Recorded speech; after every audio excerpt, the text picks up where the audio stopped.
apart. I mean, he's Mhm. a 6'8", I think he is.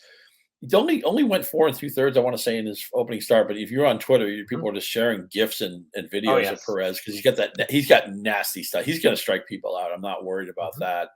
Now the question, of course, is how many innings will he throw? He's only 20 years old, so you would think the team would probably have a pretty low ceiling on that. Yeah. In labor, he was available, and you only have $100 fab, and there's no zero pickup, so you got to be careful with this fab. And I'm like, well, I don't want to blow all my fab on Perez, but I want to make a competitive bid. I bid $17, and that was enough to win, which Nice. surprised me a little bit. But you Yeah. know what? A lot of times when you win a bid, you can easily second guess yourself, like, oh, maybe the rest of the room is right and I'm wrong. In this case, I'm like, thank you. I need Perez. Let's get him out there. Can't wait to see. I think he gets Washington this week too, which makes me Nice. excited. But yeah, Perez in some of my other leagues was going around that $300 range. 30% of fab. He's that type of guy because people see somebody who could be a comet and just again, I think you're getting like 100, 110, 120 innings, something like that. But I think they're going to be really good innings. Yeah, and Gavin Williams is, I think, the next prospect pitcher to watch with the Guardians. We talked about him in the Mhm. waiver wire episode last week. So just set your expectations when Williams gets the call up, assuming he's not already rostered somewhere. That's basically what you're going to have to pay to win these players. So pay attention to sort of this formula and what we've seen over the past couple of weeks. If you really need pitching, that's what it's going to cost you. So it's a lot, but the upside is incredibly high. So some other interesting names in my leagues.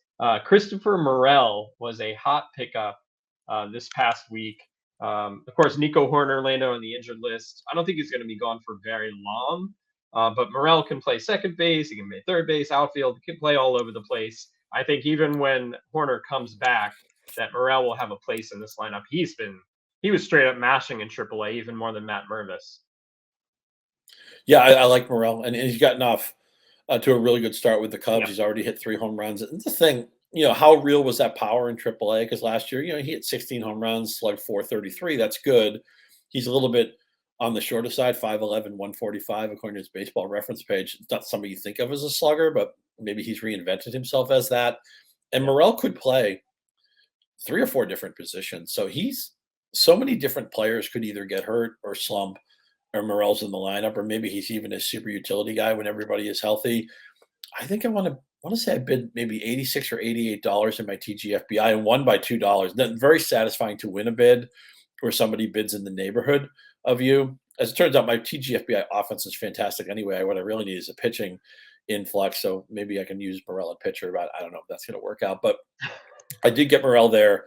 And also another guy we've been chasing, maybe this is a fool's errand, but we've been chasing saves with this team all year. And we've been wondering, is it Fulmer? Is it Boxberger? Is it Alzolay? Mm, Well, Mark Leiter Jr. was the guy getting the handshake last week. And then there was a game where he came in with a 4-run lead saw that. and the Cubs had extended the lead in the 9th inning. So I wonder if he was I wasn't watching the game. Something you I don't pay watched it. attention. Okay. Yeah. I suspect Leiter was probably in line to get the save, and then they just Yes. took away the save opportunity. He still pitched the 9th inning. To me, I give credit to that. To me, that means they Yeah. were ready to push the button anyway. So Yeah.